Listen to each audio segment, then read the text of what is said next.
If you want to do anything big, or if you want to have a disproportionate outcome in life, you have to be obsessed, because if not, you're competing with somebody who is. And I'm on a mission to build the world's leading indoor air quality company, and I don't want there to be any other option for me. I've effectively burned all the boats, and I'm fully committed to that because I'm going to wake up every day and work towards that bigger vision. Because you're trying to build $1 billion business.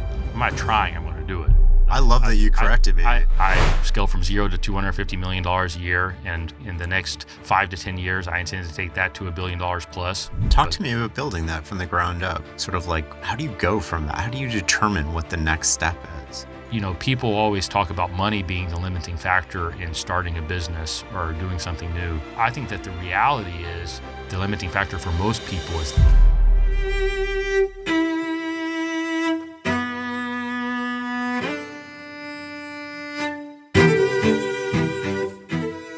You said you felt like an outsider at Goldman. Why did you stay so long? Well, I'm stubborn, and honestly, I had manifested my job at Goldman in a way. Like it's something that for years I had idolized and made happen in my life. You know, I didn't go to an Ivy League school.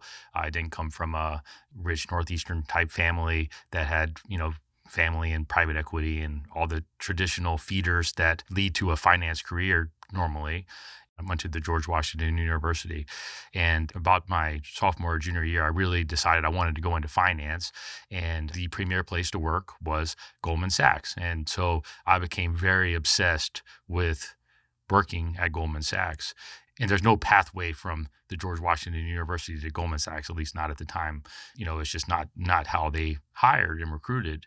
And I studied economics and statistics in college, and I was in Washington, D.C., and I just happened to be really close with like the economics professors because I was probably the top economics student in college, and did a paper on predicting currency crises using a diffusion index, kind of geeky thing.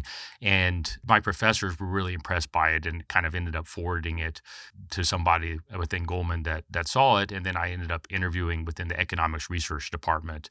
So I ended up coming to New York and doing 7 or 8 interviews, and they hired me. It was less formal of a hiring process than the traditional Goldman process. So I kind of got in through the back door that way. And it was great for me. I mean, I loved it. It was such a challenge. And honestly, I would not be where I am today without the skills that I honed in that. So what did you learn there? Like what lessons did you take away from that? It's really the ability to make a decision quickly and then own that decision and manage the risk of that decision. And so when I fast forward to my business career, like one of the things that I think that I excel at is making decisions quickly and owning those decisions, and not, second guessing, or not kind of like, once I make a decision and I move on. But I also am very aware of my risk. And like, if it's a decision that has a lot of risk associated with it, it's something that I, make sure that I'm taking that into account. And so, Jeff Bezos has this concept of one-way doors versus two-way doors, so you have to be like, but with two-way doors where that you can always get out of it very quickly. Like, I make decisions quicker than anybody and then manage that and don't worry so much about it. But I'm also hyper aware of those one-way doors where you need to be super careful doing something that, is irrevocable, more or less. And so I think the hyper awareness around that and living that on a day-to-day basis really accelerated the learning curve for me later on. Well, let's double click on that for a second. You said growing quickly at Filterbuy was a one-way door. How did you think about that decision? Well, I don't know that I said that explicitly, but I don't know that that would be untrue. I committed to my entrepreneurial journey fully when I made that decision. And so for me, it's ultimately a decision that I knew that I was going to own completely and there was no failing. And so, if I was going to frame it in the one-way door world, it would be around that. It's like, I'm burning all the boats and I'm all in on my vision. And, there was a long convoluted story about how I ultimately got into that business. But when I left my job at Goldman, and I didn't know exactly what I was going to do, but I was determined to make it successful and to make it something big. And a big motivation for me going so public with my personal brand in the last couple of months is really about burning the boats behind me, because I'm on a mission to build the world's leading indoor air quality company. And I don't want there to be any other option for me.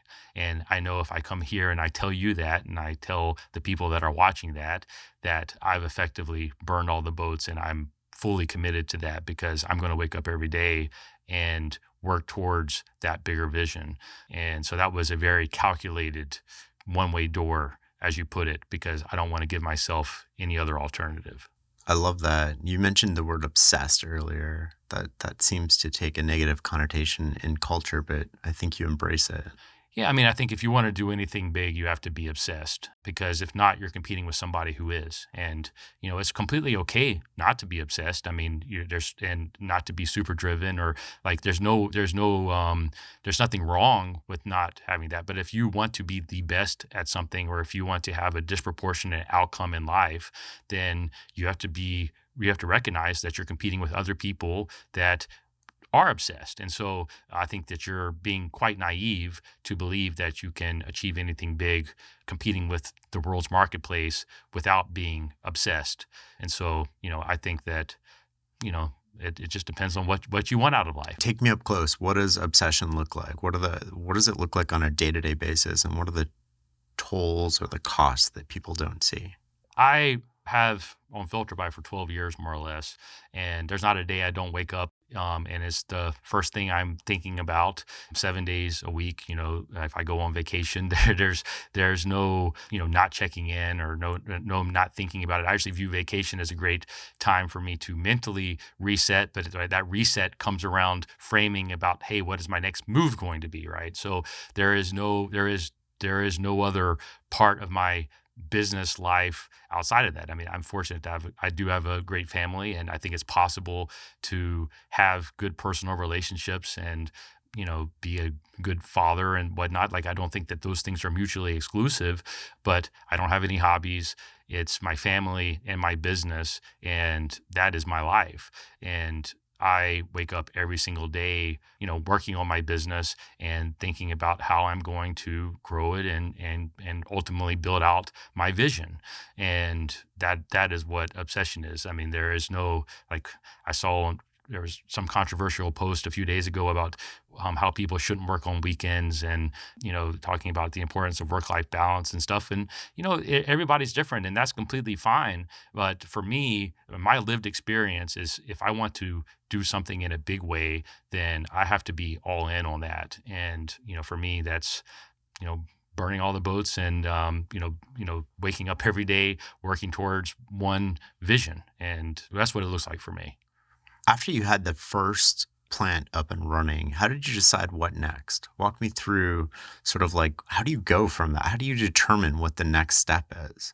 Well, I think that people like to look back and, kind of idolize it and act as if there was a plan. It was a plan all along, when oftentimes it's, evolution of skills and an evolution of your thinking. And, honestly, for the first 8 years, we only operated in Talladega, Alabama, where I'm originally from. And I knew it was important for us to diversify geographically, but I was too scared to do it, because it felt like such a big risk and such a big undertaking. And I didn't have the guts, quite frankly, to go in and to do it. And then COVID happened, and I worked with the team to figure out how we were going to work through it. And we were getting so slammed. And about 2 to 3 weeks into that process of working with it, Amazon stopped third-party sellers from sending product into their warehouses. And at the exact same time, FedEx made the decision to cap the number of trailers that we were able to ship from our Talladega location, because they were getting overloaded. So basically saying, we can't take any more business. And I was faced with the decision, do I either expand my geographic footprint, and I made the deal with FedEx to allow me additional capacity if I would expand it out and not overload just their southeast network, or do I just raise my prices like a lot of our competitors did and milk this for what it's worth and stay as we are? And I made the decision to open our Ogden, Utah plant in May of 2020 because after those discussions, and by July of 2020 we were shipping product out of there, and that was when I made the decision to really go all in and kind of stop being scared about it to an extent, and was really kind of the point that led us from where we are today. In 2019, we did about $70 million of revenue. So we had gotten to some size just grinding, but it was not super profitable and it was still just really difficult. And, now in 2024, we'll do about $250 million of revenue. And so it was COVID was a big tailwind for that. But because we're in a consumable product where customers need to come back after they find you, and COVID was such a good customer acquisition time for us, that my decision to actually lean in and figure out a way to service those customers at scale is really a key point that allowed me to get to where I am today. Walk me through building the first plant and the problems and challenges that you had to overcome. It's one of these things that's extremely difficult to articulate because it almost sounds far-fetched, so much of it, and it's hard for me to even believe I lived it. In retrospect, and being a bit more mature now, when I look back on it, it was very much a hubristic move to say I'm going to go out. I have zero experience in manufacturing, zero experience in manufacturing an air filter, never been in a air filter manufacturing plant. But I'm going to start the process of manufacturing air filters at scale. So, when I look back at it with, kind of more mature eyes, it seems quite crazy. But, I was younger, and I guess I was very self-confident, and I knew, just had the self-belief that I was going to figure it out. But it really took me 3 to 4 years to get to the point where we could manufacture a product profitably. And what I mean by that is, until that 3 or 4 year period, it would have been cheaper for me to buy the product we were selling from a large manufacturer of air filters And just repackage it. and repackage it. And so, we weren't actually losing money in that, our business model was different. And we were lucky that I was good with the online marketing piece of it. And it was, I brought a lot of those skills that allowed us to kind of get through that period that I did it myself. But, any time in that, first 4 years, if you had looked at it, you would have said that this manufacturing makes no sense because, we weren't making any money. In fact, we were losing potential money by doing it. And it was taking up so much of my energy, and we had so many employees in that, and it was constantly bringing problems. But I knew that to do it at real scale, that I needed to have that manufacturing. So I stuck with it. And, I was living in New York City at the time. My wife was, or still is, a radiologist at NYU. And, so we were living here, and I would travel every Monday morning to Alabama. I actually kept a car in Atlanta at the, park and go, where I would go there Monday morning and then drive from Atlanta to Talladega. It's about a 2-hour drive. And I would stay there Monday through Friday and come back. And so for the first 3 years, I did that essentially every week, building the manufacturing during the day and doing all of my programming work or marketing work or whatever you need at night for, that first 3 years. I mean, and I still did a lot of those functions for the first 8 years of the business. And, because I couldn't afford to actually hire anybody else to do any of those things. So I did all the finance, I managed all of our development team, all of the marketing, and that's what the reality of bootstrapping a business actually looks like. You were doing the manufacturing during the day and trying to figure that out at night. You were doing all the admin work, all the marketing. That's often, my friend Brent Bashore calls this the ceiling of brute force. And it's where a lot of businesses get stuck, a lot of small businesses. It's the limitation on the entrepreneur And how did you decide when to hire people, when to go big, when to take the next step? You as an entrepreneur have to really understand your business if you want to be able to scale and do anything big. And it's almost impossible, in my opinion, especially when you're smaller, to hire somebody that's going to build the systems that you need to really do something big. And you kind of have to do it yourself. And at least that has been my experience. And I think that it sounds great to say, hey, I'm just going to go and hire somebody to do all of these things. But the reality is that if you really want to do something big, and if you want to do something different that there's not an established playbook for, which is what we have done, then it's your responsibility as the entrepreneur to go and figure all of that out. And we have a mutual friend in Dr. Gerner, and I actually have been working with her for about 2 years now, and I've really enjoyed that. But the one thing that she and I have been talking about a lot lately is that I think that I'm at my best when I'm out there, building new systems, new frameworks, and getting them started to the point that and solidified to the point that then I can bring in other people to actually manage them and improve them going forward. And so that's the framework that I like to think about it. And I only know my lived experience. I don't know how other people live this stuff, but I think the fact that I understand our finance function, I understand our marketing function, I understand our manufacturing and operations function, I understand our shipping function, all with a great level of detail, puts me in a position that if you want to go and hire all of that out for your business and you want to compete with me, you're going to struggle. But it doesn't mean I do all of those things now. And I have a great team, and I've really worked hard at building a management team in the last couple of years to allow me to build to grow and build this business. But I think as an entrepreneur, if you really want to grow a business, then it ultimately is your responsibility to go and figure out the systems and processes you need to grow. If you just want to maintain a business, that's a very different calculus. But if you really want to grow, then I think you as an entrepreneur have to take on that responsibility. Let's walk through a particular example. So you're doing all the functions. And then what was the key role you hired first? And I want to walk through how you hired them. Did you hire somebody who's done this at scale before? Did you hire somebody who, like, what were you looking for? Maybe it's a COO, maybe it's a CFO. What was that first role? And how did you decide, I want somebody who's done this at 100 million? Because you're trying to build $1 billion business. I'm not trying, I'm going to do it, but I hate the word trying. It's a pet peeve of mine. But yes, I intend to build I love that you corrected me. I intend to build more than $1 billion business. Honestly, I think I intend to build the world's leading indoor air quality company, which I think is a $10 billion plus opportunity for a business easily.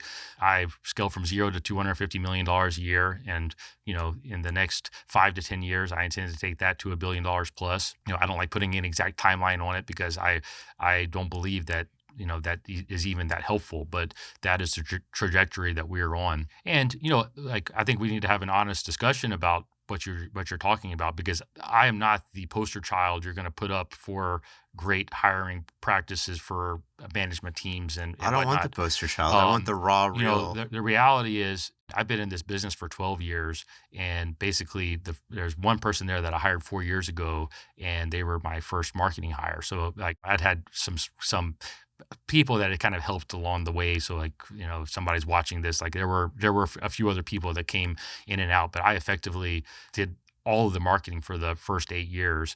So then the last 4 years, I've slowly been offloading pieces and pieces of it, but I'm still heavily involved in our marketing function as an example.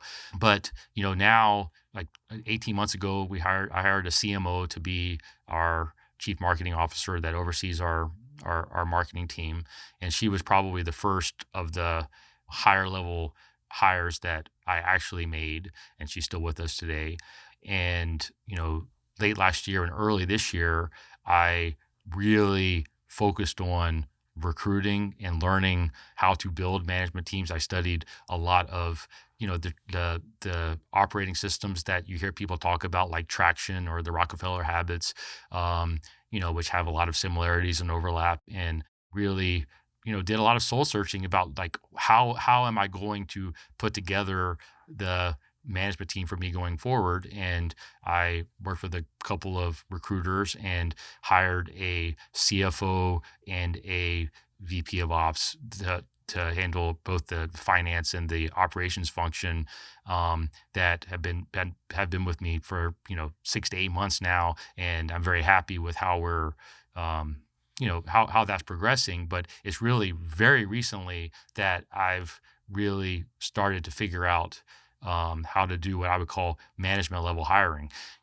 Over the years, like I have people that are in charge of manufacturing facilities when that's where a lot of our people are. So like it's more hiring and then training rather than hiring people that have experience, because nobody has experience doing exactly what we're doing. It's how I've done it. But, I've had people that have been in place in each of our manufacturing facilities that have been important to keeping our operational piece of our business in check. And that's really where I spent most of my time and energy. And until recently, I largely did all the higher level management functions. Like I built all of the systems that do our finance and accounting. And I want to come back yeah, to the systems, but I really want to get specific on like how did you identify you're building a huge company? How do you identify the talent? Is it somebody who's done this before at a different scale, the scale you're trying to reach? yeah, Or is it somebody that has different traits that you're looking for? Or I think that it evolves over time. But how I think about it now and where I found success, and I've worked with a lot with Dr. Gerner about this actually, but I realized you need to find people that have done the task that you're looking to get done today or before. At least maybe it rhymes, maybe it's not exactly, but like if you want to hire a CFO, for example, I want to find somebody that has done the things that I know we are lacking before. And so like in my example, I hired a CFO that came from US Foods that has a lot of distribution, managing distribution centers experience and really cost accounting and understanding, zero-based budgeting and this kind of stuff. That's what we were lacking. That's what we needed. And so I went out and I searched for somebody that had done exactly that before. And that is how I chose him, and he's been successful in his role with us so far. So I do think that historically I have made the mistake of hiring aspirationally, because if I like somebody, or I think, oh, they've got a lot of good energy and a lot of potential, then I have been burned by that so many times in my career, and I really had to take a step back a bit. And I think it's for me at least, hiring somebody that's done what I'm looking to solve before is really kind of an important factor for me. But that doesn't mean that you cannot then grow those people or mentor those people or bring them up into other things. And I've had some success with that. But I think that I've made the mistake historically of hiring aspirationally, when I think that you're much better off, or at least I'm much better off, hiring somebody that's already solved the problem that I've already noticed I need to solve. and is it important that they've solved that recently, or is it just that they've solved it before? Is there a nuance there? I gravitate towards people that are high energy and really looking to grow and build something big. I mean, I'm a big believer in culture fit being super important, because part of the reason why I do all these videos, I want people to know who I am and know that, I'm looking to grow quickly and looking to do big things. And I need people that are excited by that. And so generally, what I found is people that fit that mold, have had some type of recent experience of doing something similar to what I'm doing. And then they gravitate towards us because they feel a little bit stuck and they want to be able to grow and do more. And that's really the type of person that I think I found to be most successful in working with me, at least. We're down like 8 levels in the inception here. I want to come back to marketing in a second, but what have you worked with Dr. Garner? What are the lessons that you've learned in terms of management level hiring? The most important thing that I get from her, and I would recommend for anybody to consider, is first of all, I'm a bootstrapped entrepreneur. I own my whole business. I don't have a board of directors. And so I don't have accountability that's baked in, right? And I ultimately have the power to make effectively any decision within my business. And and that's great, super important for me, but also accountability is very important. And having her in my life was me forcing that accountability, or one of the ways that I was forcing that accountability, because I know if I tell her in a week that I'm going to focus on X, Y, or Z next week, that she's going to be asking about it the next week, or asking for an update. And I want to be able to deliver on that, because that's just how I'm built. And so for me, the most important, thing with her has been building that accountability. But then the second part of it is having somebody to bounce around things that are maybe going on in my head and help me to become self-aware about, what I deep down know the right answer is. Because I think so often we know in our gut and like the actions that we need to be taking. And, they say that the easiest person to fool is yourself at the end of the day. And so it's so easy to talk yourself into believing, things that you want to believe, but maybe that's a little bit different than what the truth actually is. And by talking it out with her every week, then it allows me to get to that truth and make those decisions quicker, I think. And so when you talk about management level hiring, she's been super important for me in figuring that out. And part of the reason why I feel so comfortable going public with everything is I feel like I'm really getting better at that, and really have a solid team around me that can help me to achieve these bigger goals. But I think the biggest thing that she brought to that was forcing me to be honest with myself in conversation every week about what really the root cause of maybe a problem is, or what I've maybe overlooked in the past in examples where this has gone poorly, and we examine those, and she forces me to articulate those. And oftentimes by the end of a hour-long conversation, I've come to the conclusion myself, just because I have somebody to talk about it with, and because I don't really have anybody else to talk about those types of problems with, or in a detailed way. And she's been very key in allowing me to kind of have that self exploration in a very thoughtful way. I want to come back up one level here. You mentioned earlier that you've been studying how to build operating systems for companies. Walk me through some of the different models and what you think about them. Oh, that's a good question. I don't know that like I'm the right guy to exactly walk you through how attraction works or how a Rockefeller habits work, but my general sense, or my takeaway from them is you have some that are way more rigid, and others that are more pushing responsibility down through your teams.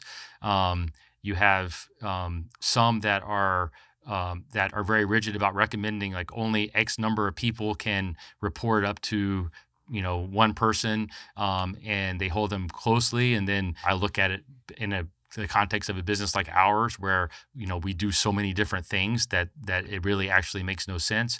How I look at it is like I look at everybody has a different opinion on how you structure meetings, how many meetings you should have, how formal you should be around those meetings. So And where did you land on this? What's your business operating system?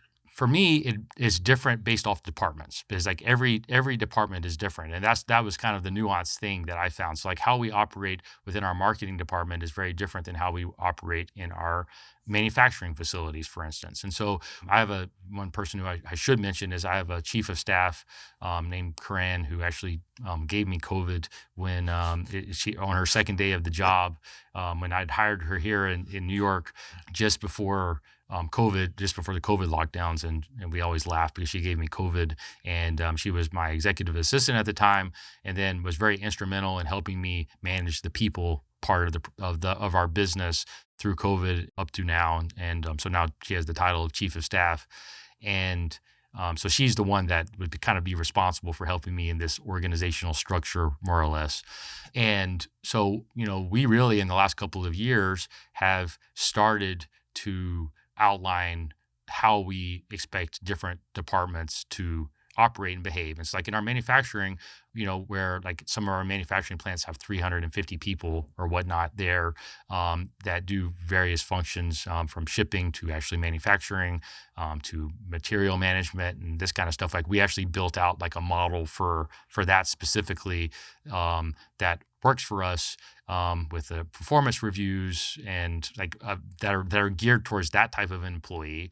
But then we actually have a different kind of more traditional traction like framework for some of our other departments, like our marketing department, where we're really working on, I guess they call them rocks and tractions, but like we have, certain goals and objectives that we are looking to meet on a quarterly basis and on a yearly basis. And we have a 3 to 5 year plan, and we operate within those departments more on that type of model. But the thing that I think is actually most important, or the thing that was most impactful for me that I took away from all of these operating systems, was it all starts with a clear vision and a clear mission for the business that then has to roll down to all of the people that are working for that business. And I think one of the things that we lacked as a business, and my big takeaway from doing all of the research around these operating systems, was ultimately the operating system doesn't matter as much as like what are you looking to accomplish. And I think that we had not done a great job of articulating that to our employees and to maybe to our customers or even to myself prior to this year, because it's like, okay, we're an air filter company, we're an air filter brand. What is our mission? Or is it just to manufacture air filters and ship them well and do that at scale? Is that your vision, or is it more than that, right? And I never really put any thought into that. And so the first step for me after doing this research was really building out a mission statement and our values. And I spent 2 or 3 months really soul searching on that and thinking through like, what matters and like what do I want to accomplish and what do we as a company stand for and what type of people do we want to attract and how do we want to judge our people, rate our employees or and whatnot. And I ultimately built out our mission statement, which, to build the world's leading indoor air quality company, more or less. And we define what that means, as well as the company values. And from an operating system perspective, the thing that I realized is the most important across all of them is your values are what allow you to coach your employees to be, to behave in the way that you as a business value and want to stand for. And what that means is like bias to action is one of our core values. And it's a core value that I have in my life. And sometimes, like if an employee makes a mistake like that, it's like, oh, Joe didn't call me back, so therefore I couldn't Do get this this thing. do this thing, right? Like, that would be an excuse that somebody may come and give you. But then you're like, okay, how do I actually coach you on this? Because what am I supposed to say? Like, he didn't call you back, so you failed, right? Oh, it's not your fault. That would be one way of approaching it, and it's a hard thing to refute. But if you have a core principle or a core value of bias to action, then you can say, well, we at Filterbuy have a bias to action, and what that would mean is in this example, you need to call him if he didn't call you back, or you need to make sure you're following up with him and doing everything you can to get that fixed, because that's just what we do, and we use that as an example. And so the reason the values are so important, and this goes across the department, is that is what allows you to frame all of your discussions with employees or with partners or whatever the case might be in the way that you as a company or you as an organization expect. And that is why the value piece of an organizational structure or the operational structure is really, ironically, the most important. And 2 years ago, if you had told me that, I would have said, oh, that's just a waste of time, or like, why am I going to waste my time going through this, right? I mean, like, I would not have thought much of it, because I always, figured, oh, I own a whole business. I'm going to go just kind of figure it out as I go. I don't need to be so rigid. And I think that was a real mistake. I think a lot of our listeners would think when you say vision statement, mission statement, values, that they have the exact same skepticism that you might have had. How do you use the vision and the mission statement? Often they're things on a website or on a wall and people just like, whatever, doesn't matter. I loved how the example of how you actually took the values and you use them to coach people and you use them to make a difference in the company. So that was the big kind of aha moment for me, actually, was realizing we actually had a problem with a particular person when I was building these values and just kind of, going through the motions with it. We had a problem with an employee that, on the surface you would say, well, Was there really anything they could have done? But like I knew like there were actions that they could have taken that, would have taken a little more effort to get it done. I thought, well, this is the great example where, if we have a biased action in this example as a core value, it's a coaching moment where we can say, hey, this is what we stand for. This is what is important. You're going to be reviewed on on these values that we have, and we take them seriously. Then all of a sudden that gives you a way to frame it with an employee. But the reality is that in my example, like they're so personal to me. And so like I've been able to build this business on my own. And, I think that's unique and I would not recommend it for most people. I actually think for most people, or I don't know what's right for most people. I only know what's right for me. And so once I realized that, I could kind of personalize it and then get buy-in from the people around me that because they saw how these values that we exhibited were the differentiator for us in growing this business. And we have tangible examples around each of those. Once I got the buy-in from that, then it's much easier to articulate and show to everybody within the company that, hey, we actually take these seriously.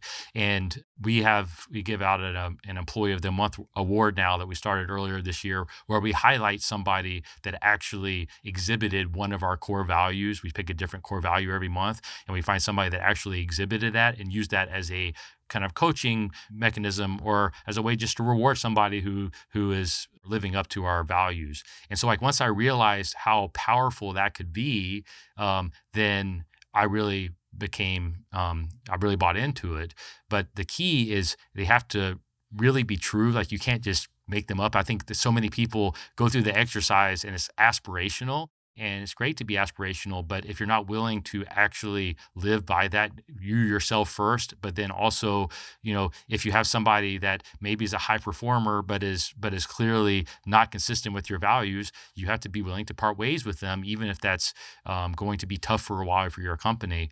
And, we take it to that level of extreme because it's to me, it's extremely important. And I think if you want to be successful with this, that you have to have that level of commitment. I want to rewind a little bit back to when you were doing all the jobs, you were traveling, you were spending all week in the factory, and then at night you're sort of doing the other stuff. You came from Goldman. You didn't know anything about D2C marketing. How did you learn marketing? It's not 100% true in that I've been an entrepreneur since I was probably 10 years old. And I was born in 1983 and really came of age in the 90s when the internet was just starting to come up. And so I always had side hustles and things that I was working on. And in my teenage years, I was, basically assembling computers and selling them on eBay. And my eBay screen name was Momentum Corp. And I've always been a believer in momentum, I guess, from the early days. And because I just think momentum in life and in business is so important. And I fight to maintain momentum always. And anytime I lose momentum, I hate it. But then I remember I got to go and create that momentum again. We can maybe dig into that later. But, I always was kind of tinkering around with online businesses. And actually in 2007, I had just moved to the trading desk from my economics research desk, and that was the beginning of the financial crisis. And I saw a lot of turmoil and saw a lot of people around me starting to get fired. And I was convinced I was going to lose my job. And my wife was in medical school at the time, and we had not taken on any debt for her medical school because I was paying for it. And I was determined not to take on any debt. And I started a side hustle where I was effectively an affiliate for StubHub.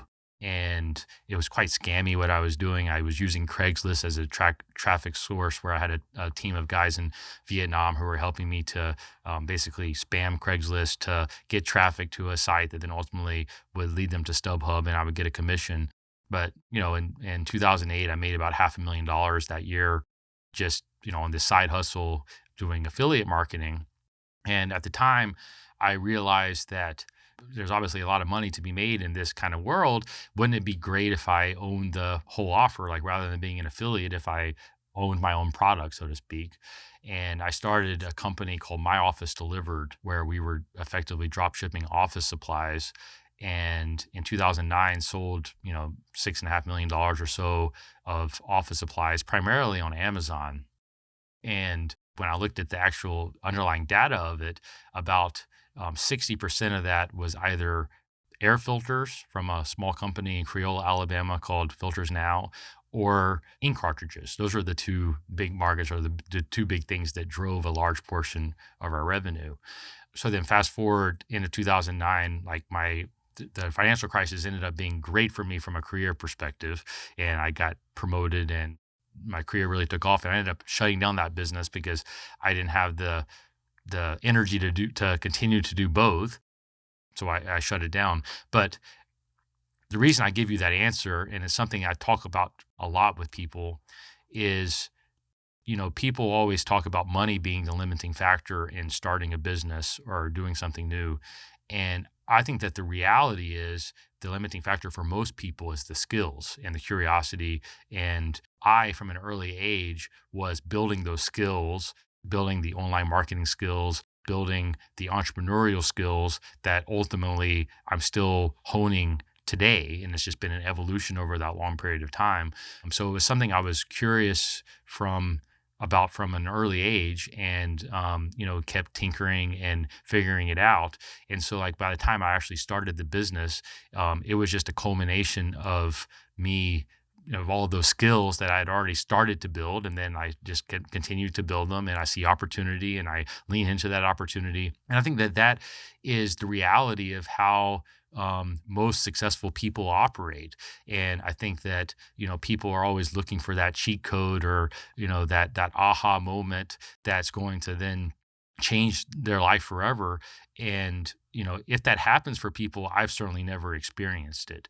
For me, it's more of a slow evolution, and a compounding of skills and a compounding of knowledge over a long period of time, but with a consistent focus that's long term, that is immutable. And I think it's so hard for people to hold both of those things to be true. I know it's been hard for me in the past, but it takes a long time to compound to something meaningful, and for skills to compound. And it's easy to get impatient, but if you do it over a long period of time, you'll be shocked how far you can go. But it would not be fair to say, oh, I just woke up and learned marketing skills on this day. It was something that I had been interested in and kind of toyed around with for years, and ultimately honed them more and more, and still am homing them today. It's a never ending process. So let's talk about marketing. What does that look like? Is it Amazon, Google? I mean, I would assume people have intent when they're buying a filter. How do you think about marketing and branding?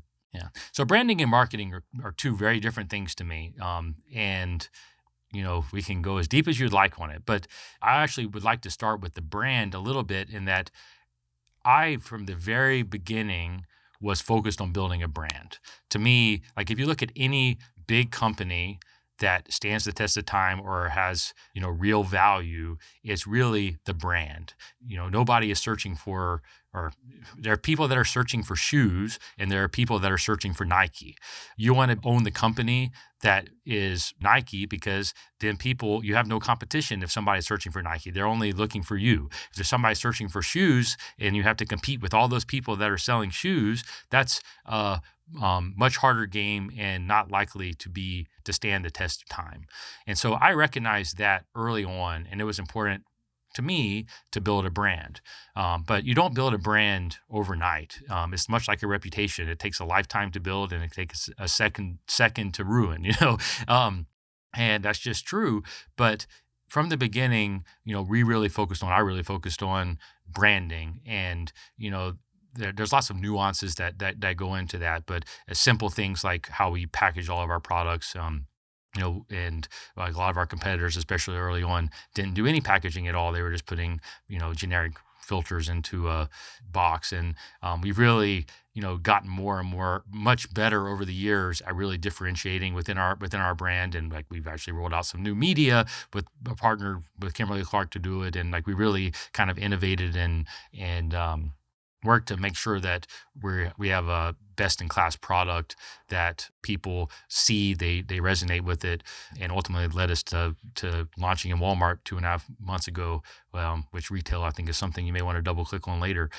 Anyways, branding was extremely important to me from the beginning, and marketing to me is anything to raise awareness about that brand. But marketing without a good product or without a good experience is completely wasteful, because especially if you're in a high customer acquisition, type business that you need that recurring revenue or that repeat revenue in order to be able to make it into a business. You have to have a good product and a good customer experience. So a brand all starts with that, just like a reputation. It's like, building that over a long period of time and all the elements that go into that. But then, from a marketing perspective, the business originally was built almost exclusively on what I would call intent-based marketing. And so, basically if you search for air filter or any iteration of an air filter, like 20 by 20 by 1 air filter or 20 by 25 by 5 air filter or furnace filter or AC filter, HVAC filter on Google or Amazon or Bing, then, you're going to see us. And that's been the case for about a decade.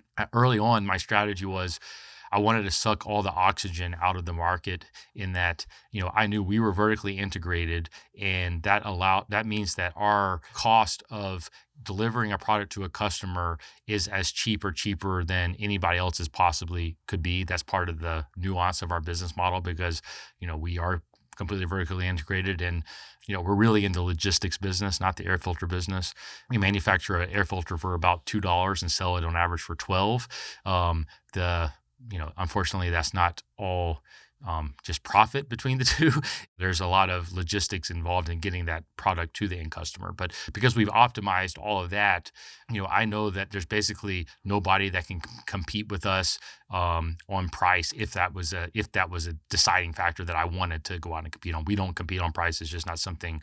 You don't build a brand that way. But I knew that because of that, I had the kind of staying power from a marketing perspective and an intent-based marketing perspective to suck all the oxygen out of the rest of the market. And I did that even when it was hard early on. But I knew that if you were searching for an air filter or something related, that we needed to be the obvious choice based off of the, taking over all the ad spots that, would be related to that. And so that was, effectively the marketing strategy that got us to where we are today, more or less, right? I mean, that combined with great product, quick delivery, great branding, great quality, all of those things combined with, the sucking all the oxygen out of that intent-based marketing world is how we built the brand we have today. I mean, you fast forward now, on Amazon, we know because it's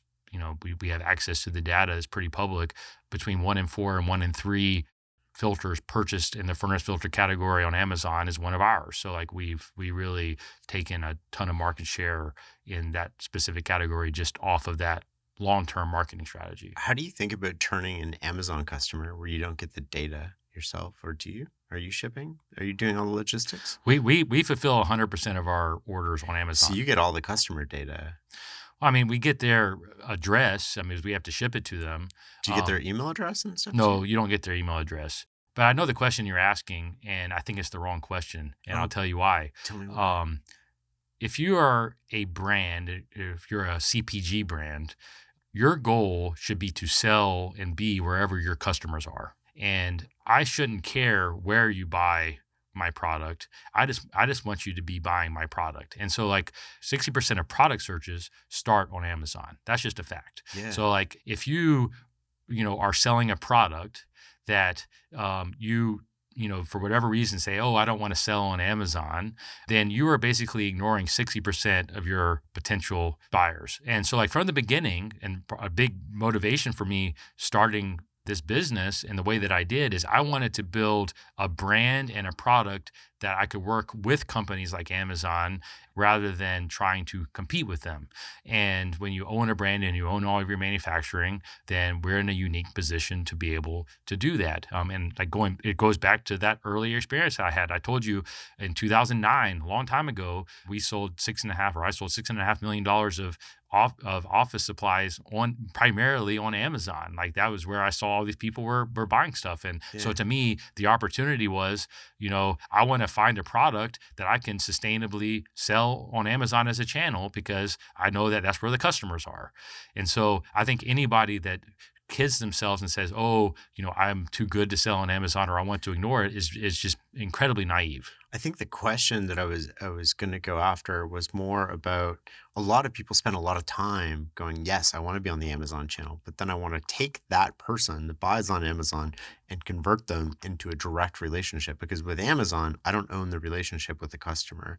Amazon is the middle person. And for better or worse, and I don't have an opinion on this because I don't sell on Amazon at all. They want to take that and have a direct relationship with that consumer. How do you think about that? Early on, I would spend some time thinking about that. And honestly, I realized, at least in our case, and maybe everybody's different, it's a fool's errand. I mean, it's like there's a reason why customers choose to buy on Amazon. I mean, there's a funny story. She'll maybe get mad at me for telling it, but I will. About 2 years ago, we needed some air filters at our house. And my wife actually ordered our air filters on Amazon. And it really irritated me at the time because I said, why in the world would you go on Amazon and buy our air filters? But for her, she was just doing a chore and she was looking for the easiest way she wanted to solve that problem. And we buy a lot of stuff on Amazon. And so she just went and clicked order on Amazon. And so that's my wife that made the decision to go and buy our product on Amazon. So I, quite frankly, gave up on spending any energy and worrying about it. I'm focused on building our brand and making the best products we can and giving the best customer experience we can.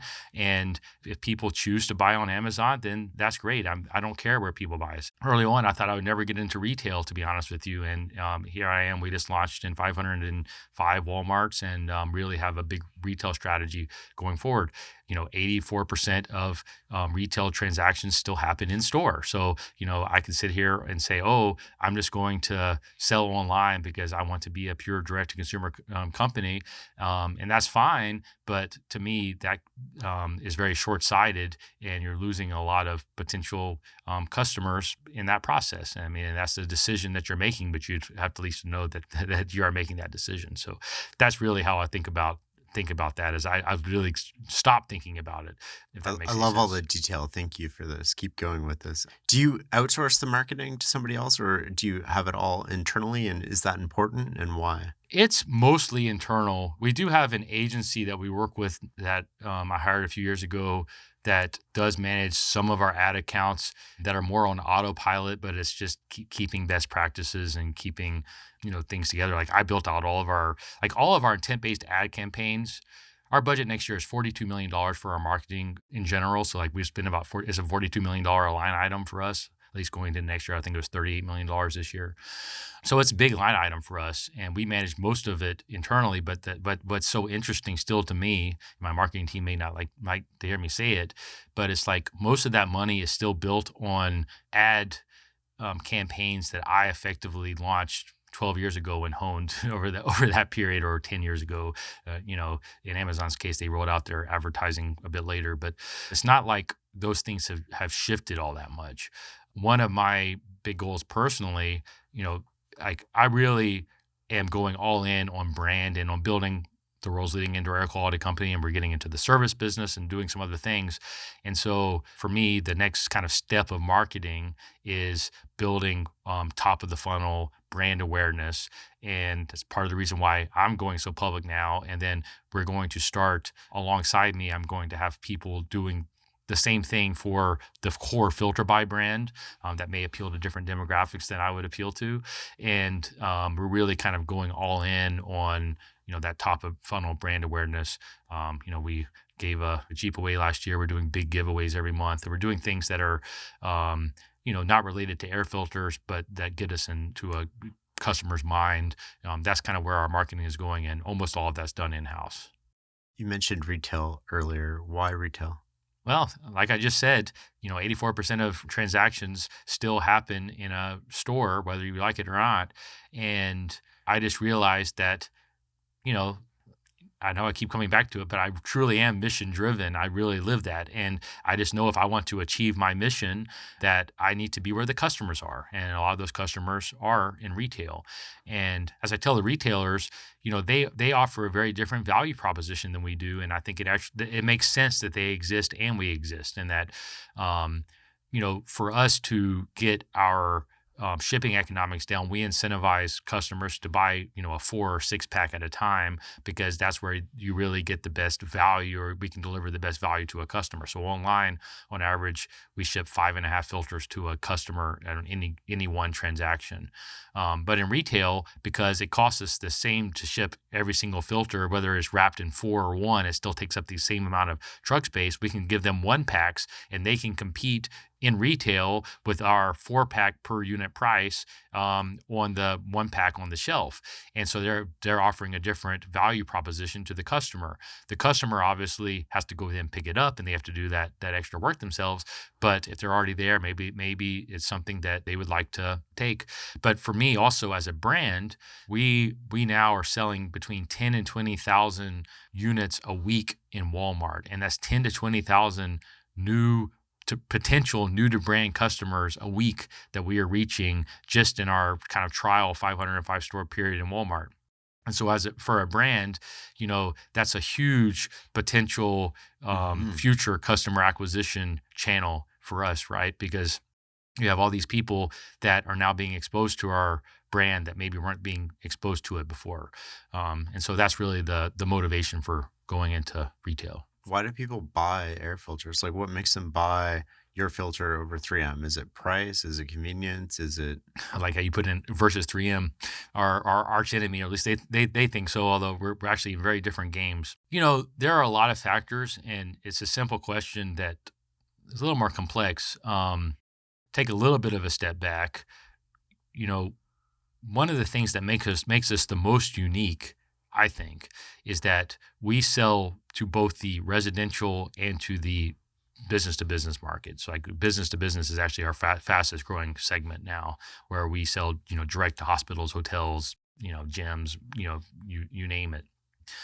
And, all of our product that we manufacture is geared towards that commercial customer.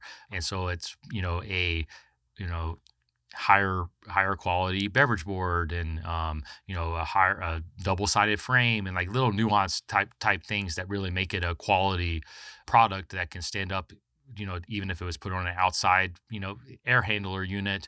But that's the exact same product that we're selling to residential and to consumers, and we're able to do that at a comparable and oftentimes cheaper price than 3M. I'm not knocking them at all. I'm not looking for a fight with it. It's just, but they and a lot of the other companies that sell into the residential world only sell like residential grade or filters that are not really made for that commercial use. And so when they're putting them in stores, they're basically limiting themselves to residents, to homes. Same way with online, they're basically limiting themselves to homes, when 70% of air filtration is actually commercial. And so 70% of air filters that are purchased for a commercial setting. And so I think online, one of the reasons why we have been able to gain so much market share is because, a lot of those commercial people see that and end up purchasing our product. But you combine that with the fact that we manufacture 300 different sizes as standard, and we have a team, in aggregate of 50 or 70 people that make custom filters all day, every day. So like if you have a crazy size filter, which in the US is quite common, that you can't go to the store and buy, and if it's not one of even the 300 sizes that we have, then we will make it for you and still ship it same day. So you get it next day or 2 days, depending on where you are. And so we have the infrastructure to do all of that. Whereas like the typical brands that are selling into places like Walmart may have a total of 20 different sizes that they sell, and they only sell through retail, and they don't do all the rest. And the reality is that there are a lot of homes that have multiple sizes. And so if you have one odd size and you have all these other standard sizes, then we ultimately get your business because we have the whole catalog and we can get it to you quicker. So there are a lot of little factors like that that Yeah. make a huge difference. Is that what you mean when you're in a different business than 3M, or is there another nuance to that when Well, it comes to air filters? yeah. So 3M, best I can tell, I mean they can refute it if they want, but but they mostly sell through retail, so like places like Walmart, Costco, and whatnot, and like that is their major distribution channel. And until this year, we did literally zero retail. So they did that, and they sell online, but that's basically the extent. And when they sell online, they're basically doing it through Amazon and Walmart and what other retailers, which means they're effectively trucking in product to a distribution center. Then that distribution is taking it off the truck, on taking it out of the case packed boxes likely, then moving it around the country to their distribution network, then putting it back on the shelf, and then picking it again and putting it in another box and sending it to an end user. All of those are steps that we do not have in our supply chain, which means that the cost structure for us versus them through that network is very different. And my opinion, and in my opinion, that a lot of these big companies actually subsidize companies like 3M, maybe unknowingly, to compete on price on online on some of these products, because the economics of shipping them and putting them through their distribution networks just would not make sense. Again, that's my opinion, but have studied the market pretty closely. But their market is mostly retail, whereas we're traditionally direct to consumer, but more and more direct to businesses. And so we sell, we have school systems where we may sell $500,000 a year of filters to, and we have other types of non-pleated air filter products like the V-Cell HEPA filters and ring panels and other things that we don't actually market online, but we're able to, but we manufacture to sell into B2B businesses. And so basically the filtration market is mostly, you're either commercial and you focus on that, and a lot of brands you've probably never heard of, or you're 100% residential, which is 3M is by far the biggest in that, but there are a few others. And we're unique in that we play in both, and our distribution allows us to play in both. And that's really the kind of nuanced difference between us and them. Is that what you mean when you say that you're a logistics business? Correct. We're a logistics business, because the reason why we exist is because we're able to we're able to deliver an air filter to an end user as cheap, if not cheaper, than anybody else. I mean, that's my belief. There's basically no other company that's set up to do, that's purpose built just to do what we do. There are a lot of manufacturers of air filters. There are a lot of retailers and distributors of air filters, but there's nobody, at least at our scale, that does the whole thing from raw material to effectively end delivery. And we've optimized that over the years, and we've also aggregated a lot of customers that give us the economies of scale to be able to do that. You mentioned a lot of companies that think they're D2C brands aren't actually D2C brands. Walk me through that. Yeah. So, when I started Filterbuy, it was really at the time where you had a lot of direct to consumer brands coming to market. Companies like Dollar Shave Club and Harry's were really big at the time. And you've seen a lot that have come out over the last decade or so. And my pet peeve is they call themselves direct to consumer. And I'm not talking about any one specific company. In this case, I don't know all of the details of how they do things. But for the most part, when I observe them, they're brands, but they're not really direct to consumer, because they are manufacturing their product in Asia and using third-party fulfillment to fulfill their orders. They're really just brands that are using e-commerce as a sales channel, and which is actually quite limiting, right? Because we just haven't talked about retail and B2B and all these other potential sales channels. It's like, why would you be so proud of the fact that you're a brand that is limiting yourself to one channel? And and I just find it to be one of these kind of mind games that is is quite interesting if you actually think about it, because like what is direct to consumer at the end of the day? What it meant to me and what it still means to me is like if you actually are vertically integrated, you do all of your own manufacturing and you sell that product to the end user. Like that's how I would always describe my business early on when we were just an air filter business. I would say, we are completely vertically integrated. We manufacture all of our own product and we sell it direct to the person who's installing it. That is what direct to consumer means to me.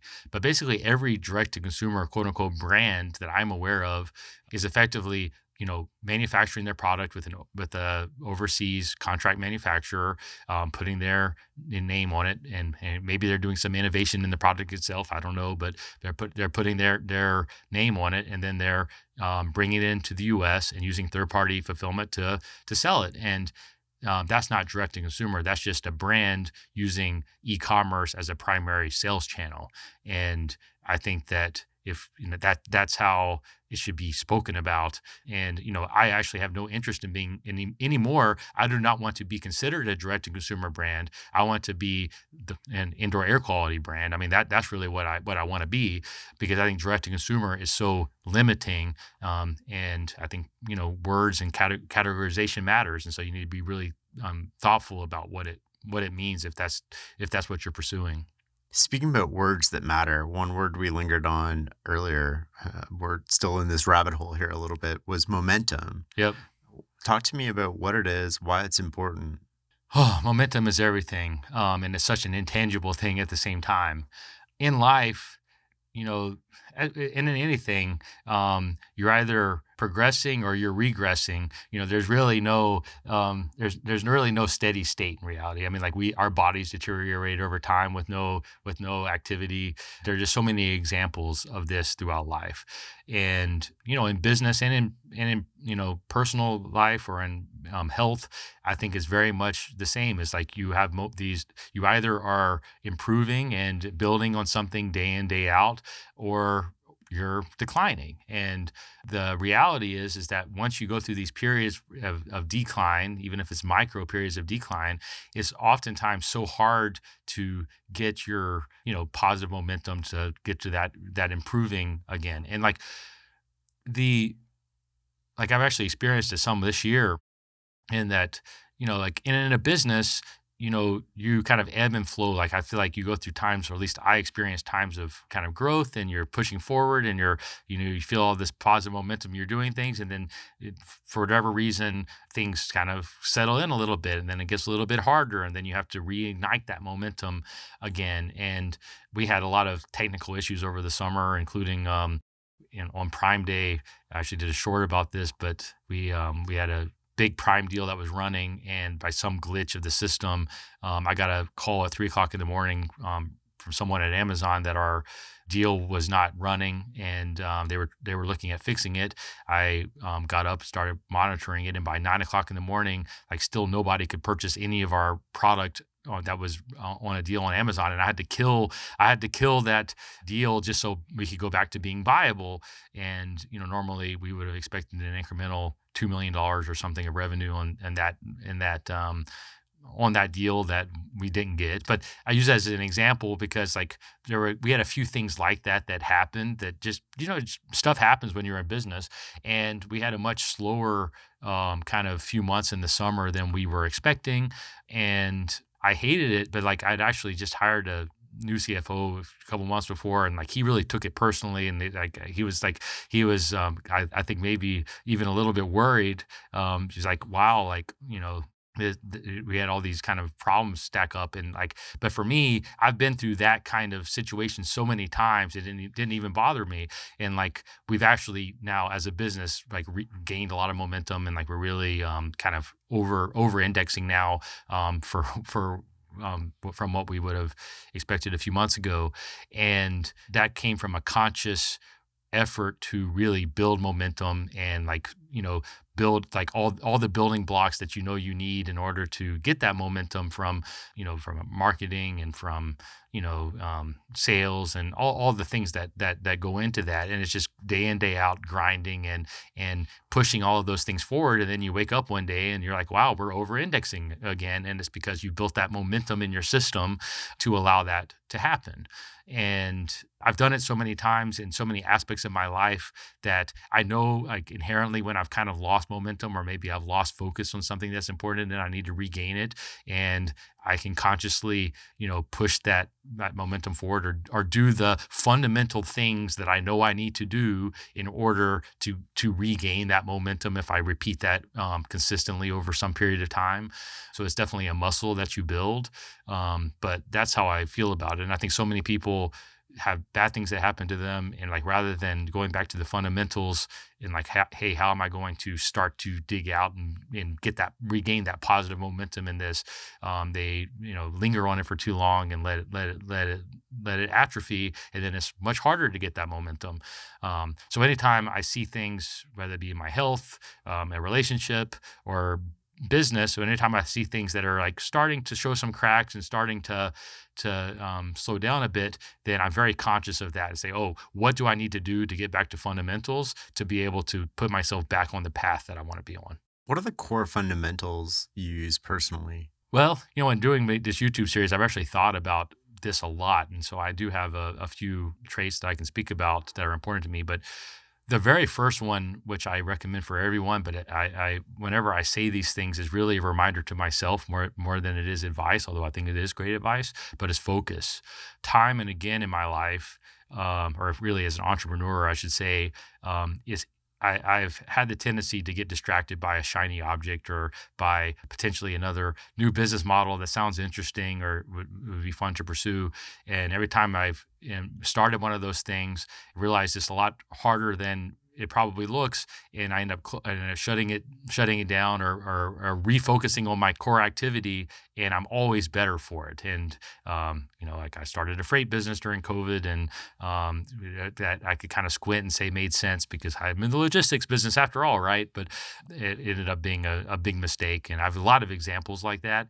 And every time that I've like really refined my focus and like kind of come back to the fundamentals as we talked about, I've been better off. And so that's why, having the focus around my mission, and why you hear me talk about it all the time, because I'm reminding myself, I got to stay focused on that. Like, either every activity that I'm doing has to be towards that singular focus, or I should not be doing it. And that's what focus means to me, and why the mission part of it is so critical. And I think, people would be better suited to really be self-aware with themselves about what it is they really want out of life, and be focused on, building the becoming the person that gets them that. And so all those things are wrapped up in focus for me. Second kind of principle for me is persistence. And, what I mean by that when I say it is that things take time. It's not easy, but like, when you're focused on something, then you're obsessed with it. You're going to be persistently working towards that thing. And time and again, like, I start off something thinking, oh, how hard can it be? Or I'll get this done in a few months, and it, takes a lot longer to get it done. I mean, it wrapped up with that persistence is really patience. I would say persistence and patience are, I sometimes talk about them separately, but they're really the same in that, for me, in that things take longer than you want. You consistently overestimate what you can achieve in a year and underestimate what you can do in a decade. I say that often, and I've lived it so often. And that's just a reminder to myself that it takes time to really build anything that's meaningful. And so you have to be persistent and on that journey. Then resilience, because, bad things happen, like we talked about with momentum, or like that Prime Day example. Bad stuff happens, but resilience is the muscle to know that, hey, I'm going to be able to solve it. There's no problem that is not solvable. And within business, I fundamentally believe that it's your responsibility as the entrepreneur or the business owner to solve them. And that's where resilience comes in. And so when bad things happen, you just have to remind yourself that that's just part of the game, and you got to step up to make it happen. And then the last thing that I really live by is accountability and building accountability into my life and being accountable first and foremost to myself, but then having the self-awareness to know the areas where I'm weak and to build in the accountability structures in order to hold me accountable. And so like Dr. Gerner would be a good example. I realized I needed accountability within my business in a way that I didn't have. And so I put in the guardrail by working with her. I also work with a personal trainer 6 days a week, religiously. And because I'm accountable to him at 6:30, 6 days a week, even if I'm traveling. When I'm traveling, we do Zoom, and I'm in person, we do it in person. And we do that religiously. And I've done that for 3.5 years when I really decided to take my health seriously. And I knew that if I just relied on myself and my own willpower to make that happen, that it was something that wouldn't happen for me because I am obsessed with my business and I'm all in on that, and I'm always going to find excuses not to do it. But I created that accountability with the trainer, and so I look for ways when I know that I'm weak at something to create the accountability to force myself to do it. So those would be like the general kind of self principles that I live by and remind myself of every day. Eventually, everybody loses the battle with willpower. Willpower is not a strategy. That's why kind of going back to your obsession point, the people that I think are really successful are obsessed because when you're obsessed with something, you're not like, you don't need willpower because it's all consuming for you and that's what you do. I think that that's really why people need to lean into things that are more natural for them or interesting for them. It's not that, follow your dreams and everything's going to be great. I think that's awful advice, but you do need to lean into the things that you enjoy and are genuinely curious about.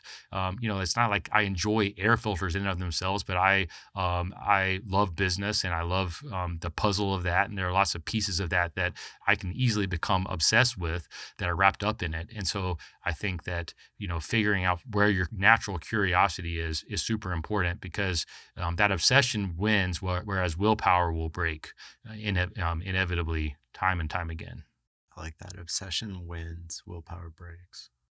Describe the hardest moment that you went through. Was there a moment when you wanted to quit and give up? And Yeah, I've told this story a few times, and I'll give you the short version because it's a bit tricky to articulate. But I had been working on manufacturing air filters for about 3 years, maybe 2.5 years, and there's a part of the manufacturing process, which is the beginning, where you basically laminate or put glue onto like this chicken wire that goes onto the media to give it the media, the rigidity and the air filter.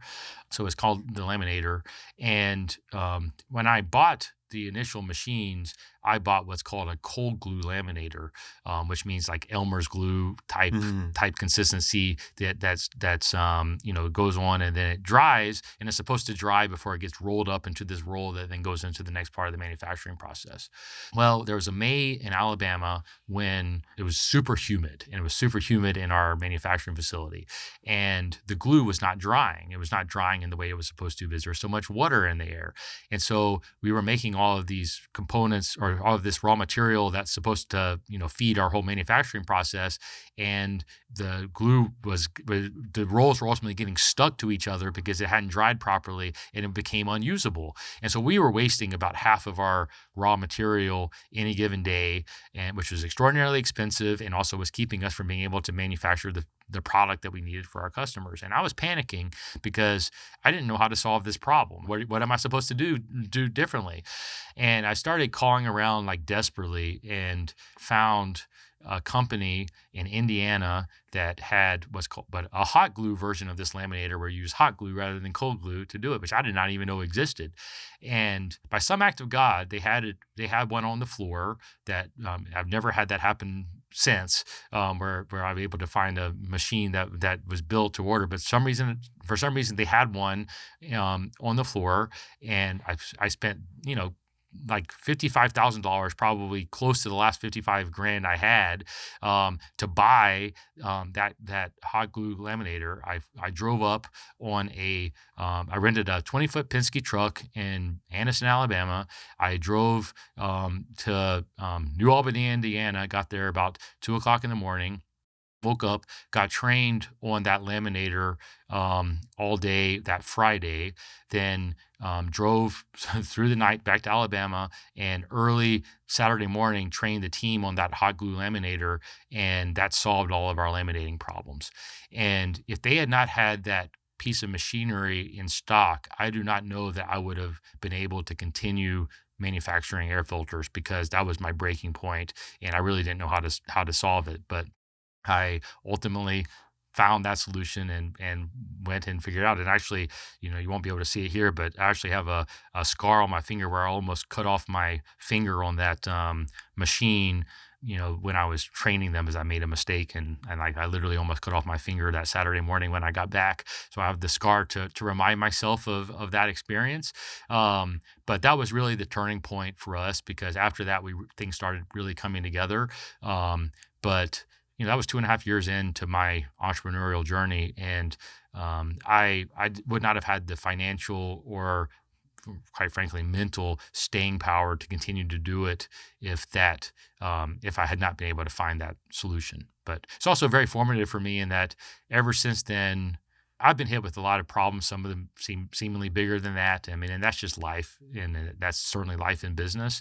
But I've realized as I've gotten older that I've built the muscle of dealing with those problems, and actually almost thriving in those situations, because like I get hit with something that maybe it's always annoying, but I have the confidence that I'm going to go and figure out a solution to it. And that's definitely one of my superpowers. And I think that you have to embrace that if you want to do something big. Where does that confidence come from? Some of it is you're born with it, probably, if I'm honest. I mean, I don't know the alternative. I'm just uniquely determined in a lot of ways, and I see that, and that's why I always hate giving advice to people, because I know what works for me is different than what would work for somebody else, and what I want is very different than what somebody else might want.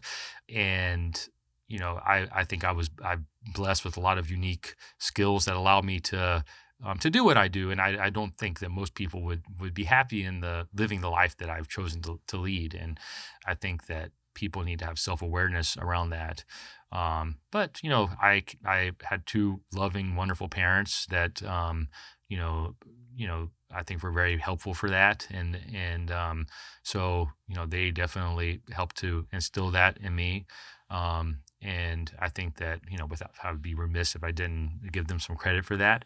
I have a theory. Maybe you can correct me if I'm wrong, but people who are obsessive and information gathering all the time and are hands-on tend to have a lot more confidence. Do you think that they have the confidence because they have the information? Yeah, the more you know how things work, the more confident you become that you're able to kind of turn the system in your favor, I guess. So I think Yeah. that there's a lot of truth in that. I mean, like I definitely have proven that to myself time and time again. I think that there are people that are doers, and then there are people that just let life happen to them, I guess. And I think that because I've been able to, over time, build more and more skills, more and more um, resources, or like just compound things positively, that you get more and more confidence as time goes on, and that comes from experimenting and going down rabbit holes and that kind of stuff. And I think that that lends itself ultimately to confidence. I mean, you know I see so many people, so many friends, even like that from my finance days, that you look at and they made a lot of money on a relative basis, and some of them still make a lot of money but don't have the confidence. And I think it's because when you're working for somebody else or relying on other people to pay you or validate you, that you never really get the confidence that you can build as an entrepreneur when you're kind of out there making things happen on your own. And I think that for me, at least, that's been super important. And it's part of the reason why I wanted to leave Goldman when I did, is I wanted to go out and like build my own life, and I knew that I would find freedom in that. As I sit here today, it's like if I lost everything tomorrow, I have the confidence that I have the skills and the knowledge and the ability to, go out and do something else that's big. And, that is where I have found real freedom and where I think real freedom lies. And that's why I always push back so much on people that think that money in and of itself gives freedom. I've seen so many examples where it's actually quite the opposite. And, a corollary to that I think is important is when people get money that they maybe didn't deserve or they didn't earn, then they're forever living in a scarcity mindset because they're afraid of losing it. Because if you have something that you covet that you have no way of getting back if you lose it, then you have to hold on to it so tight. And that is not conducive to living a happy life or accomplishing big things. You need to have, in my opinion, an expansive mindset. And the way you can build that expansive mindset is to have the confidence that you can go out and build something or get that money again. You're not afraid of losing it because you're going to be able to go out and make it happen again. And that's really the mindset that it takes to do something big, I think. And that just comes from building the confidence and that muscle over time that you get more and more confidence as you build. And I'm certainly more confident than I was a decade ago. And I think a decade ago, I was more confident than I was a decade before that. But it's all about building the momentum towards that. I love that. Talk to me about the freight decision. What went into that? How did you realize it wasn't working? What did you do when you realized it wasn't working? Oh, you want to rub some salt in my wounds. I could actually give you a couple of other examples too. But freight, long story short, in COVID, in 2020, freight became very hard to source and it was very expensive because there was just so much demand to move this stuff. And again, a bit hubristic, I would argue, if I was looking back at it. I thought, well, I'm so good at this business thing, right? How hard could running a freight business be? And I have a lot of demand for freight, so I can just do my own freight and then sell the excess to other people. And also in the U.S. tax code, as a bit of an aside, there is a section that basically allows for accelerated depreciation. And what that means is that if you bought $1 million of equipment like trucks, then you could write off that $1 million against your taxes in that year. Oh, wow. And it actually still exists currently this year. You can only do 60%. With Trump back in office, my guess is it'll go back up to 100%. But it's something that you don't see talked about a lot. But like if I bought $1 million of trucks, I could effectively borrow $1 million from a bank because they love to finance against trucks. And you could also, if you had $1 million of income, you could then take that income effectively to zero and pay zero income tax. That's how accelerated depreciation works. So that's another part of the reason I got sucked into this whole thing. But I thought, if I can do this and operate a freight business, then I found a cheat code here. So that was kind of the origin for me getting into it. And between 2020 and 2021, I bought 50 tractor trailers. So I bought 50 trucks and actually probably 60 trailers to go along with it. So I don't do things in a small way, or I don't make small mistakes. If I make them big. It's probably $6 or $7 million worth of equipment, more or less, in that neighborhood. And we operated them, and never once did we operate them profitably. Even in the beginning, and it's an example where, the freight business is very cyclical. And I knew that going in. It wasn't like I knew it. I just thought I was smart enough to be able to, mitigate it, which is wrong. But it's very cyclical. And, you saw freight rates start to come down pretty quickly in 2022, at the end of 2022, and really into 2023. But even when they were higher, the managing of that business was both a distraction because that's a lot of people to manage. We did not have the right infrastructure to manage it and the right teams to manage it. I really bit off more than we as a company could chew, while we're still growing our business at a really rapid rate, right? And I'm trying to do this as a side.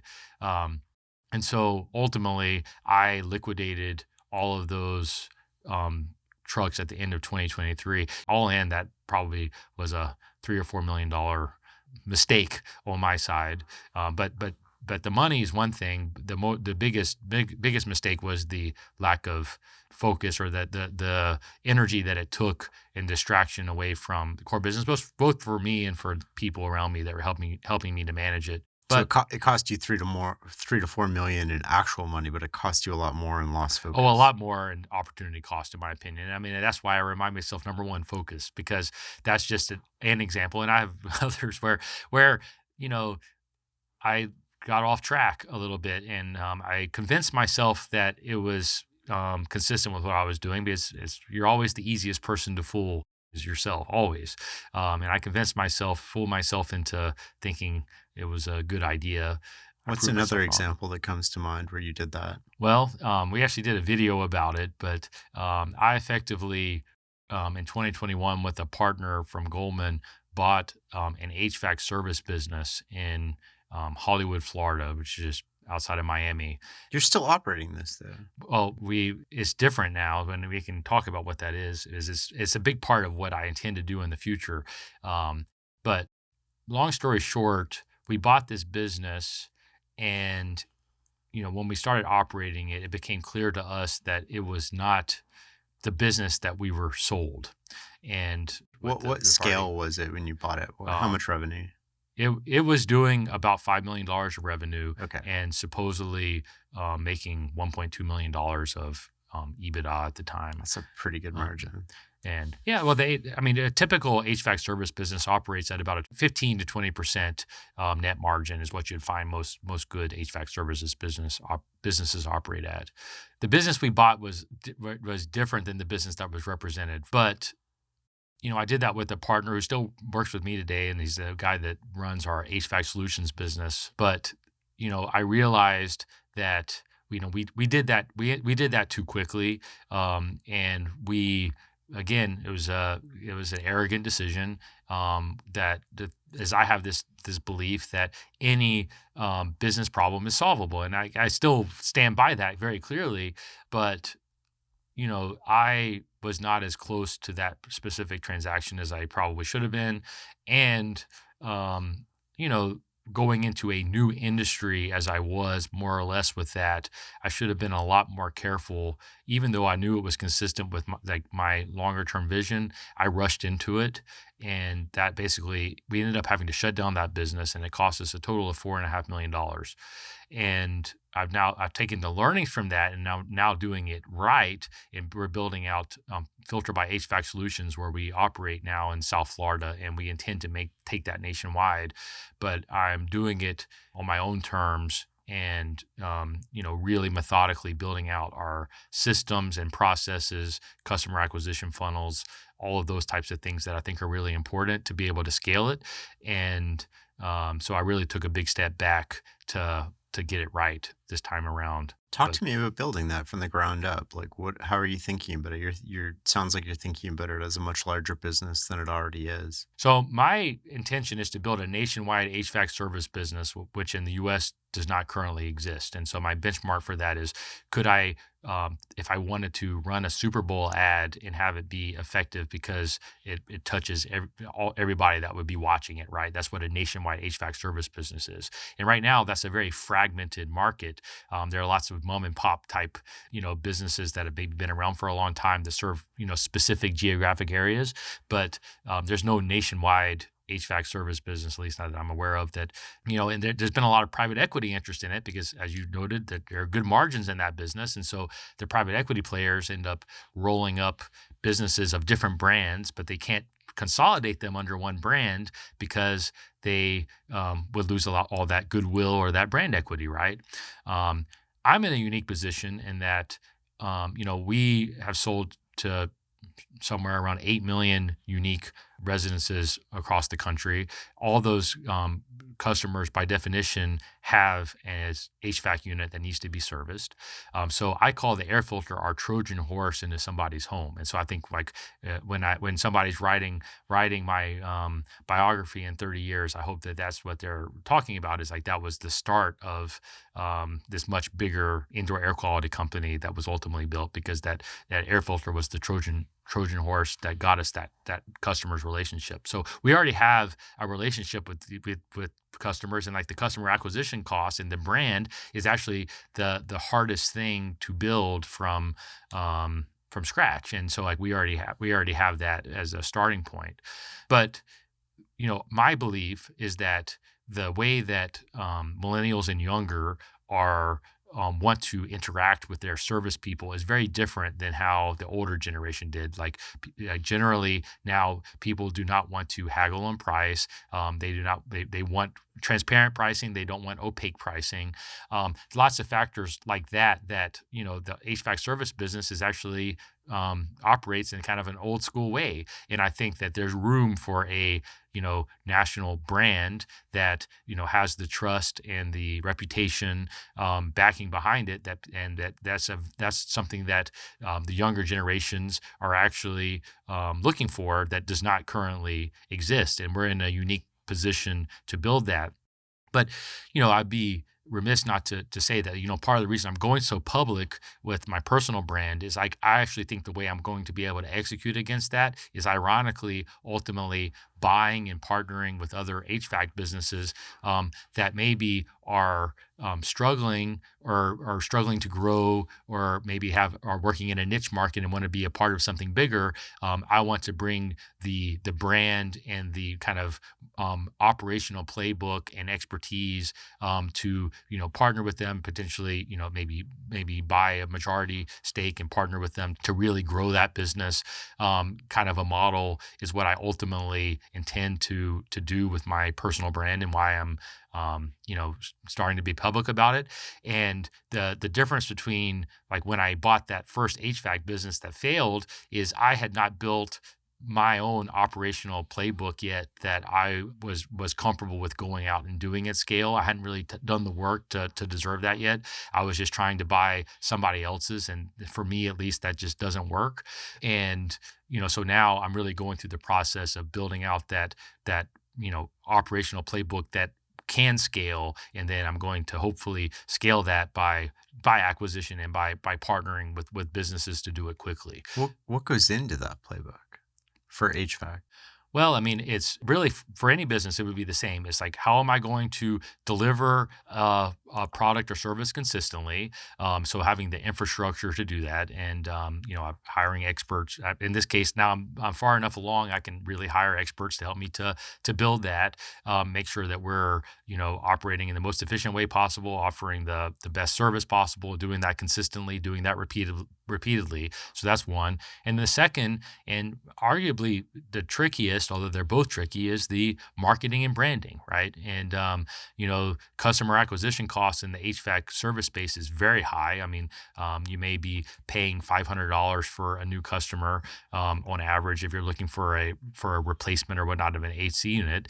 But that's an area where we at Filterbuy excel. It's something that I'm obsessed with, and a big reason why I'm doing all this personal branding is I'm learning, how to market a HVAC service business at scale through social media or through wherever the eyeballs are. And so really for me, it comes down to that marketing and that operations. And I have some really strong people in the operations piece that are taking ownership of that. And then I'm really focused on building the marketing engine to be able to drive that for the brand as a whole. There's a popular narrative in sort of like the VC and private equity world that you can buy these low tech businesses at very small multiples and add technology magically somehow, and all of a sudden sell them for more. Talk to me about that.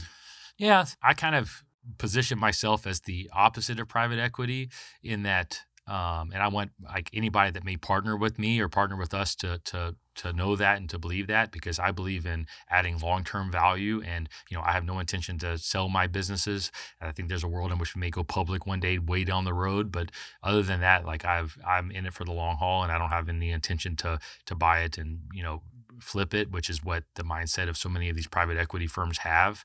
And so I just think that's the first thing that's important to know.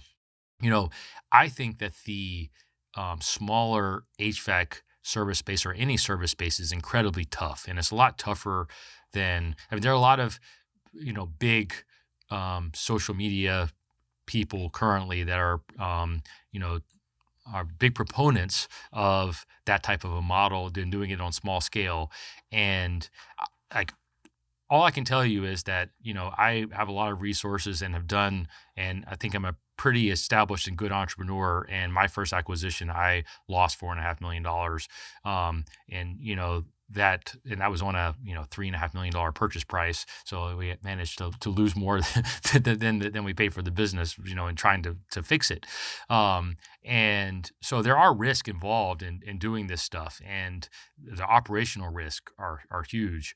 And so I'm quite skeptical as to, especially on a small scale, people's ability to do it well. It doesn't mean you can't. I mean, I think there's huge opportunity if you can, but I think it's a lot more difficult than most people are articulating. And I think it's maybe because they don't really understand the risks that are associated with these. But to answer your question more specifically, there are certainly private equity companies that do this type of thing well. And in all types of spaces, and the ones that do it well understand the business that they're in really well, and do build the operations that give you economies of scale for the smaller people or smaller entities that they're running. So like if you can consolidate, the ERP system that you're using across all your companies, so you have one expert that understands, Service Titan or whatever that might be, or you consolidate your, recruiting practices, and really have like the playbooks down for all of those things. There are some private equity companies that are great operators that are able to do that and can go out and roll these things up very well. But I think that there are a lot of kind of medium and smaller, particularly quote unquote private equity companies, which means they just went out and raised private capital to go and run these playbooks, that don't have the operational expertise that they need to really run these businesses well. And I think that it creates a lot of problems, both for them and for the employees of the companies that they hire. And I can tell you, almost every major person that I've hired at management level has come from a company that was owned by a private equity company, and they absolutely hated it, and they were looking for a different path. I mean, like, and when I interview for CFOs or for any of these positions, most of what we see are people that are working for a private equity based company that are miserable because, there really is no clear vision, no clear direction. They're just looking to optimize, to financial engineer to be able to sell it to the next person up. I mean, like, I'm not going to say that's all of private equity, but that's a lot of private equity. And the people that are working for them are miserable oftentimes. And that's why I consider myself anti-private equity. Why do you think we're attracted to strong missions and visions? I think that we as human beings need to have a purpose in life and have a reason to wake up every day. And I've seen that, both at high level executive type people, all the way down to people that work on manufacturing lines that really take their job seriously and really find meaning and fulfillment in, working for a company that, has a mission and a purpose. And I think that it's the X factor that gets people excited to come to work and to go the extra mile any given day. But I just think it's how we're wired. I mean, I think that we're not wired to get money. I mean, I think that like money is something that's important for everyone, and obviously is an important factor in anybody's life. But that's not enough to solve people's problems or to give them fulfillment. Most importantly, like, there's so many people oftentimes that were given money that are actually miserable. And I've seen that so many times in my life. And I'm so, I tried to avoid that so much, because I just see people that have so much money that are so miserable because they don't have any fulfillment. They have no reason actually for existing or waking up every day, and they know that. Like, deep down, like, when you're in that situation, you know it, that you don't have a purpose in life, because you don't have a reason to really wake up and exist every day. And I think that when that's you're miserable. And but when you know, like, hey, I'm here, I'm working on this, it can be the most inane problem, but like if you have a reason for existing and a purpose, then it's something that ultimately can allow you to have fulfillment. And it's just how we're wired. And that's why,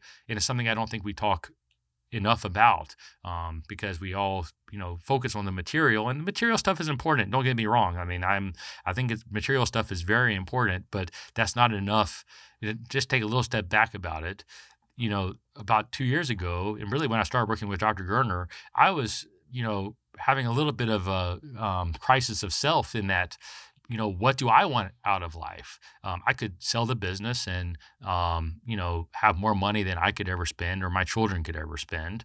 I would have been 40 years old, or just about to turn 40, could have hundreds of millions of dollars, and, then just retire to the sunset. Like, is that what I should want out of life? Or like, what should I do? What should I do? And then I ultimately went through that journey and decided that, I wanted to have a mission and a reason to wake up every day and a reason for existing. And I knew that I was not going to be happy if I just became another, rich guy that, spent all of his time at the beach and on the yacht all day long. I knew I would be miserable in that.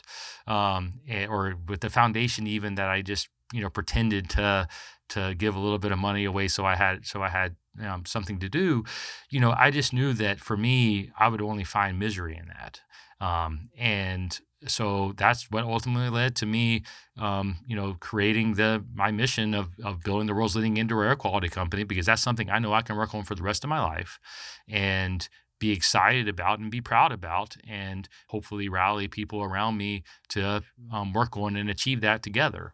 And that's a purpose. That's my purpose. And I would encourage anyone to go out and find their own unique purpose. It doesn't need to be that, or it doesn't need to be as big. It can be way bigger. It can be anything that you want, but like that's the driver. That's the fuel that gets you out of bed every day, gets me out of bed every day. And I think that that's how human beings are wired. And the most miserable people I know are the people that don't have any purpose. Talk to me about the balance, is probably the wrong word, but I'm going to use it anyway, between your obsession and your family. I was incredibly lucky. Have great parents, and I actually married my high school sweetheart. We've been together since we were 17 years old. Actually, she was 16, I was 17, and we've been together that whole time. And 24 years now, I guess. And I got 3 young children, and I have a great relationship with them. And my wife understands who I am at a deep level, and never would try to change me, and she trusts me completely. And so I've been very fortunate for that. And I think that having a stable, good partner is a cheat code in life. And I really prioritize it. I work really hard and I travel a lot, but I'm at home for 6:30 for dinner almost every night. When I travel, I now have a plane, and I go all over the country, but I do my best to minimize myself to one night gone a week. And worst case, I'm gone 2 nights. And the rest of the time, I'm at home by 6:30, and I see them in the morning before they go off to school. And I have a great relationship with them. And I think that, people use it as an excuse oftentimes to say, oh, I need balance, or I can't have it all, or can't be both. I don't think you can have it all, but it's like, there's so much time in the day.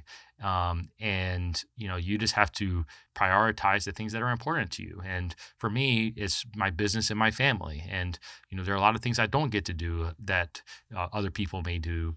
I don't get to play tennis, and I enjoy playing tennis, or I don't golf, and my friendships have probably suffered in that. Like, I don't have friends I hang out with every weekend, and that kind of stuff. I mean, those are the things that are the cost of that, but I have such a fulfilling life with my family and my business, and so I find real purpose in my work, and I have a family that supports me completely and understands, and is thankful for that, and but I also get to spend a lot of time with them. I mean, more than I think people might think, and I think I spend more time with my kids than a lot of people that work way less probably, and but it's because I prioritize that. It's important to me. Yeah, I'm the same way.